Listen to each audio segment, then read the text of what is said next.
ನಮಸ್ಕಾರ. ನಮ್ಮ ಚಾನಲ್ ವೀಕ್ಷಕರು, ಇತ್ತೀಚೆಗೆ ನೋಡಬಹುದು ಕ್ರೈಸಾಂಥೆಮಮ್ ಮಾರ್ಕೆಟ್ ಅಲ್ಲಿ ತುಂಬಾ ಒಳ್ಳೆ ಪ್ರೈಸ್ ಇದೆ. ಆದ್ರೆ ಇತ್ತೀಚೆಗೆ ನೋಡ್ತಾ ಇದ್ದ ಸೆಂಟೆಲ್ಲ ರೇಟ್ ಚೆನ್ನಾಗಿದೆ, ಅದ್ರ ಗಿಡನು ಬಿಡ್ತಾ ಇದೆ. ಫ್ಲವರ್ ಬಡ್ಸ್ ಬರೋಷ್ಟೊತ್ತಿಗೆ ಗಿಡಗಳು ಸಾಯ್ತಾ ಇದಾವೆ. ಅದಕ್ಕೆ ಕಾರಣ ಗೊತ್ತಾ? ನರ್ಸರಿನಲ್ಲೇನೆ ಅರ್ಧ 50% ಕಂಟ್ರೋಲ್ ಮಾಡ್ಬೋದು. ಅದು ಯಾವ ರೀತಿ ಕಂಟ್ರೋಲ್ ಮಾಡ್ಬೋದು ಮತ್ತು ಒಂದು ಒಳ್ಳೆ ಗಿಡನ ಆಯ್ಕೆ ಮಾಡಬೇಕು ನಮ್ಮ ಸೇವಂತಿ ಕೃಷಿಗೆ ಅಂತ. ಒಳ್ಳೆ ಗಿಡನ ಆಯ್ಕೆ ಮಾಡ್ಕೊಂಡಾಗ ಮದರ್ ರೂಟ್ ಅನ್ನೋದು ನಾವು ಸೆಲೆಕ್ಷನ್ ಮಾಡಿದಾಗ ಕರೆಕ್ಟ್ ಆಗಿದೆ ಅಂದ್ರೆ ಅಲ್ಲೇ ನಾವು 50% ಬೆಳೆ ಸಕ್ಸಸ್ಫುಲ್ ಮಾಡಿದಾಗೆ. ಒಂದು ಒಳ್ಳೆ ಒಳ್ಳೆ ಸೇವಂತಿ ಗಿಡನ ಯಾವ ರೀತಿ ಸೆಲೆಕ್ಷನ್ ಮಾಡಬೇಕು ಮತ್ತು ಅದು ಸೆಲೆಕ್ಷನ್ ಮೆಥಡ್ ಯಾವ ರೀತಿ ಇರಬೇಕು, ಎಲ್ಲಾ ಮಾಹಿತಿಗಳನ್ನ ಕಲ್ಕತ್ತಾದಿಂದ ತರಿಸ್ಕೊಡ್ತಕ್ಕಂಥದ್ದು ಮತ್ತು ಕಲ್ಕಟ್ಟಲ್ಲಿ ಪ್ಲಾಂಟ್ ಹೊಂದಿರತಕ್ಕಂಥದ್ದು ಯುವ ಫಾರ್ಮರ್ ಇದಾರೆ. ಅವರು ಫಾರ್ಮಿಂಗು ಮಾಡ್ತಾ ಇದಾರೆ ಮತ್ತೆ ರೈತರಿಗೆ ಅನುಕೂಲ ಆಗ್ತಕ್ಕಂಥದ್ದು ನರ್ಸರಿನಲ್ಲಿ ಗಿಡಗಳನ್ನ ತರಿಸ್ಕೊಡ್ತಾರೆ. ಎಲ್ಲಾ ಮಾಹಿತಿಗಳನ್ನ ಅವ್ರ ಮುಖಾಂತರ ಮತ್ತಷ್ಟು ಮಾಹಿತಿಯನ್ನು ಕೇಳ್ಕೊಳ್ಳೋಣ. ಸರ್ ನಮಸ್ಕಾರ. ನಮಸ್ಕಾರ ಸರ್, ನಮ್ಮ ರೈತರಿಗೆ ಇತ್ತೀಚೆಗೆ ಗಿಡ ಸಾಯ್ತಕ್ಕಂಥದ್ದು ಮತ್ತೆ ಈಗ ಬಲ್ಕ್ ಆಗಿ ಹೋಗ್ತಾರೆ. ಒಂದ್ ನರ್ಸರಿ ಇದೆ ಅಂದ್ರೆ ಡಿಮ್ಯಾಂಡ್ ಟೈಮ್ ಅಲ್ಲಿ ಇದು ಸೇವಂತಿ ಗಿಡನ ನಮ್ಗೆ ಇದು ಗಿಡ ಇರ್ಲಿ ಎಷ್ಟು ಗಿಡ ತಗೊಂಡಾಗೆ ಊತ್ ಬಿಡ್ತಾರೆ. ಅದನ್ನ ಯಾವ ರೀತಿ ಸೆಲೆಕ್ಟ್ ಮಾಡ್ಬೇಕು ಏನು ಎಲ್ಲಾ ಮಾಹಿತಿಗಳು ಗೊತ್ತಿರೋದಿಲ್ಲ. ಅವರಿಗೆ ಎಲ್ಲಾ ಮಾಹಿತಿಗಳನ್ನ ಕಂಪ್ಲೀಟ್ ಆಗಿ ವಿವರಿಸಿ ಎಕ್ಸ್ಪ್ಲೇನ್ ಮಾಡ್ಬೇಕಂತ ಕೇಳ್ಕೊತೀವಿ ಸರ್. ಒಂದು ಮೇನ್ ಏನಂತ ಅಂದ್ರೆ ಒಂದು ಕ್ಲಾರಿಟಿ ಇದು ಮಾಡ್ಬಿಡೋಣ. ಇದ್ರಲ್ಲಿ ಏನಂದ್ರೆ ಈ ಟಿಶ್ಯೂ ಕಲ್ಚರ್ ಅಂತ ಹೇಳ್ತಾ ಇದಾರಲ್ಲ, ಈ ಟಿಶ್ಯೂ ಕಲ್ಚರ್ ಅನ್ನೋದನ್ನ ಏನು ಅಂತಂದ್ರೆ ಲ್ಯಾಬ್ ಅಲ್ಲಿ ನಾವು ಸ್ಯಾಂಪಲ್ ತಗೊಂಡೋಗಿ ಕೊಟ್ಟಾಗ ಅವರು ತಯಾರು ಮಾಡ್ತಾ ಅಂತ ಒಂದು ಪದ್ಧತಿ ಅದು ಏನು ಅಂತ ಅಂದ್ರೆ ಒಂದು ಸಸಿಗೆ 12 ರೂಪಾಯಿಂದ 16 ರೂಪಾಯಿ ತನಕ ಆಗುತ್ತೆ. ಒಂದು ಸೇವಂತಿಗೆ ಸಸಿ ಅದು ರೆಡಿ ಆಗಿ ಬರೋದಕ್ಕೆ, ಹೊರಗಡೆ ಬರೋದಕ್ಕೆ 5 ರೂಪಾಯಿಂದ ಏನು ಇದೆ. ಈ ತರ ಒಂದೊಂದು ಲ್ಯಾಬ್ಗಳಲ್ಲಿ ಒಂದೊಂದು ಇದ್ರಲ್ಲಿ ಇದೆ.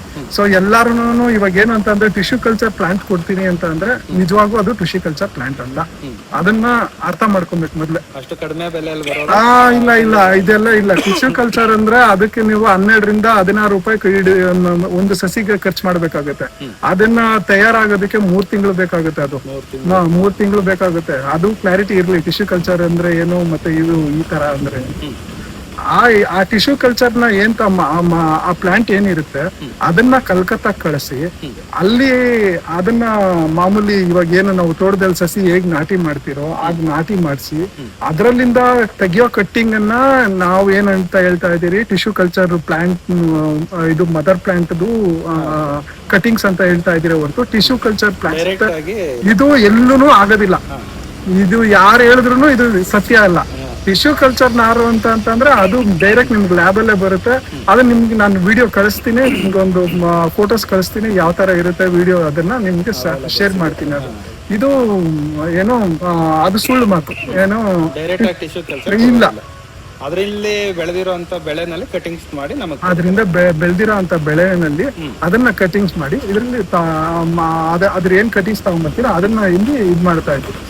ಇನ್ನೊಂದು ವಿಷಯ, ಕಲ್ಕತ್ತಾಗೆ ಏನಕ್ಕೆ ಕಳಿಸ್ತಾ ಇದ್ದೀರಿ ಅಂತಂದ್ರೆ ಅಲ್ಲಿನ ಒಂದೇ ಒಂದು ಇದು ಏನು ಅಂತಂದ್ರೆ ಮಣ್ಣಿನ ಕ್ವಾಲಿಟಿ, ಆ ಮಣ್ಣಿನ ಒಂದು ಏನು ಗಂಗಾ ನದಿ ಮೇಲೆಯಿಂದ ಹರಿಯುತ್ತೆ, ಆ ಮಣ್ಣು ಅಷ್ಟು ಫರ್ಟೈಲ್ ಆಗಿ ಇರುತ್ತೆ.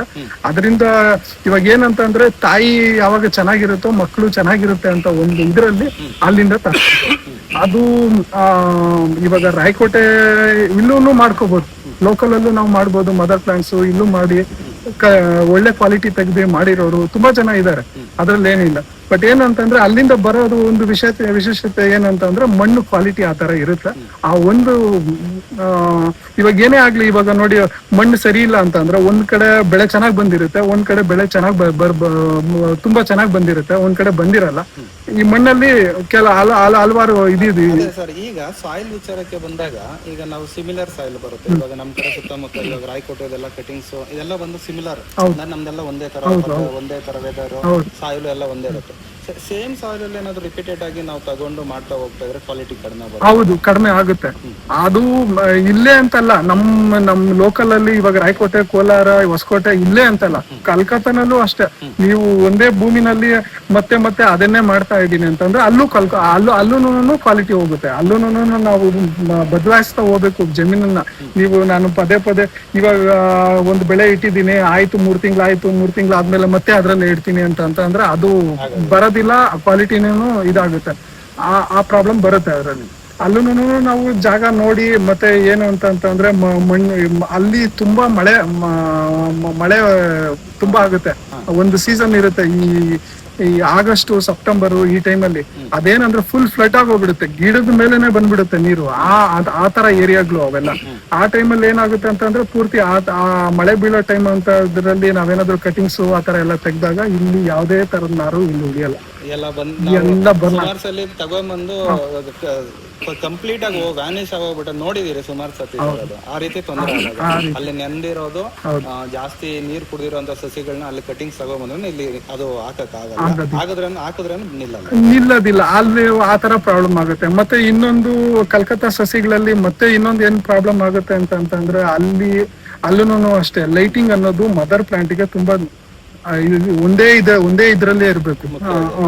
ಎಲ್ಲ ಇವಾಗ ಇಲ್ಲಿ 10 ಅಡಿಗೋ ಇಲ್ಲ 5 ಅಡಿಗೋ ನಾವೇನ್ ಡಿಸ್ಟೆನ್ಸ್ ಇಟ್ಟಿರ್ತೀರೋ ಅದೇ ಡಿಸ್ಟೆನ್ಸ್ ನ ಮೇಂಟೈನ್ ಮಾಡ್ಕೊಂಡು ಈವನ್ ಆಗಿ ಇರ್ಬೇಕು. ಯಾವಾಗ ಏರುಪೇರು ಬರುತ್ತೋ ಅಲ್ಲೂ ಅಷ್ಟೇ ಗಿಡ ಚಿಕ್ಕದಾಗೋದು ದೊಡ್ಡದಾಗೋದು ಎಲ್ಲ ಸ್ಟಾರ್ಟ್ ಆಗುತ್ತೆ.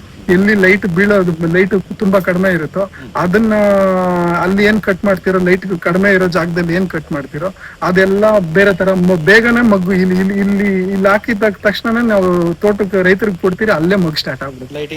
ಲೈಟಿಂಗ್ ಇಲ್ಲದೆ ಇರ್ತಕ್ಕಂಥದ್ದು.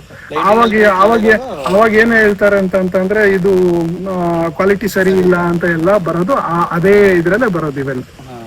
ಮತ್ತೆ ಮದರ್ ಪ್ಲಾಂಟ್ ಅಷ್ಟೇ, ಯಾವುದೇ ಕಾರಣಕ್ಕೂ ಒಂದು ಮದರ್ ಪ್ಲಾಂಟ್ ನಾವ್ ಇವಾಗ ಟಿಶ್ಯೂ ಕಲ್ಚರ್ ಪ್ಲಾಂಟ್ ಕಳ್ಸಿದೀವಿ ಅಂತ ಇಟ್ಕೊಳ್ರಿ, ಅದರಲ್ಲಿ ಒಂದು 7 ರಿಂದ 8 ಕಟಿಂಗ್ ಮಾಡ್ಬೋದು. ಅಂದ್ರೆ ಒಂದು ಕಟಿಂಗ್ಗೆ ಹೆಚ್ಚು ಕಡಿಮೆ 10 ರಿಂದ 12 ದಿನ ಬೇಕು ಒಂದು ಕಟಿಂಗ್ ತೆಗಿಬೇಕು ಅಂತ ಅಂತಾರೆ. ಕಟಿಂಗ್ ತೆಗಿಬೇಕು ಆ ತರ ಒಂದು 7 ಕಟಿಂಗ್ ಮಾಡ್ಬೋದು. ಅದಕ್ಕೂ ಮೇಲೆ ನಾವು ಇಟ್ಕೊಂಡ್ ಮಾಡ್ತೀನಿ ಅಂತಂದ್ರೆ ಅದು ರೈತರ ಹತ್ರ ಹೋದಾಗ ಪ್ರಾಬ್ಲಮ್ ಬರುತ್ತೆ, ಕ್ವಾಲಿಟಿ ಬರಲ್ಲ.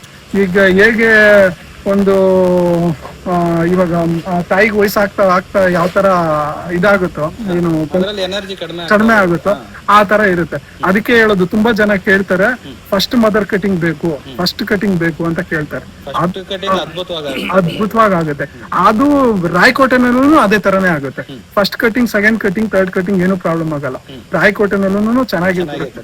ಅದಾದ್ಮೇಲೆ ಏನು ಬರುತ್ತೋ ಅದನ್ನ ನಾವು ಕ್ವಾಲಿಟಿ ಮತ್ತೆ ಈಲ್ಡ್ ಎಲ್ಲ ಕಡಿಮೆ ಆಗುತ್ತಾ ಹೋಗುತ್ತೆ. ಅದೇ ನೀವು ಫಸ್ಟ್ ಕಟಿಂಗ್ ಅಲ್ಲಿ ಇತ್ತು ಅಂತಂದ್ರೆ ಈ ಈಲ್ಡ್ ಆಗ್ಲಿ ಇನ್ನೊಂದಾಗ್ಲಿ ತುಂಬಾ ಚೆನ್ನಾಗಿರುತ್ತೆ. ಓಕೆ ಸರ್, ನೀವು ಹೇಳೋ ಪ್ರಕಾರ ಅದೇ ಈಗ ಸೆಂಟೆಲ್ ಅದು ಸರ್, ಈಗ ಇತ್ತೀಚಿನ ದಿನಗಳಲ್ಲಿ ತುಂಬಾನೇ ಮೇಜರ್ ಪ್ರಾಬ್ಲಮ್ ಆಗಿರೋದು ಸೆಂಟೆಲ್ಲ ಸಸಿ ಸಾಯುವಂತ ಒಂದು ಪ್ರಾಬ್ಲಮ್ ಸರ್. ಇದಕ್ಕೆ ರೀಸನ್ ಏನಿರ್ಬೋದು ಸರ್ ನಿಮ್ಮ ಪ್ರಕಾರ? ಇದಕ್ಕೆ ರೀಸನ್ ಒಂದು ಭೂಮಿ, ಮತ್ತೆ ಇನ್ನೊಂದು ನಾವು ಏನು ಮದರ್ ಪ್ಲಾಂಟ್ ಇರುತ್ತೋ ಆ ಭೂಮಿನಲ್ಲೂ ಆ ವಿಲ್ಟ್ ಫ್ರೀ ಅನ್ನೋದು ಇರ್ಬೇಕು.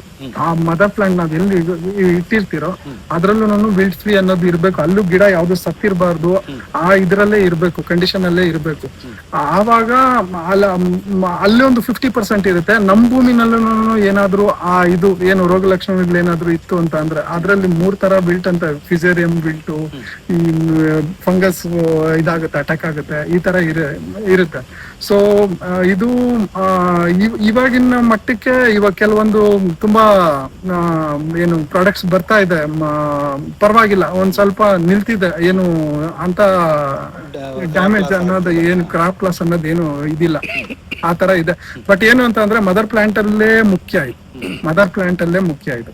ಅಲ್ಲಿ ನಾವು ಪದೇ ಹಾಕಿದ ಭೂಮಿಗೆ ಅಲ್ಲಿ ಹಾಕಿ ನಾವು ಕಟಿಂಗ್ ಮಾಡ್ತಾ ಇದ್ರೆ ಇಲ್ಲೂ ರೈತರಿಗೆ ಪ್ರಾಬ್ಲಮ್ 90% ಅಲ್ಲಿ ಆಗ್ಬಿಡುತ್ತೆ.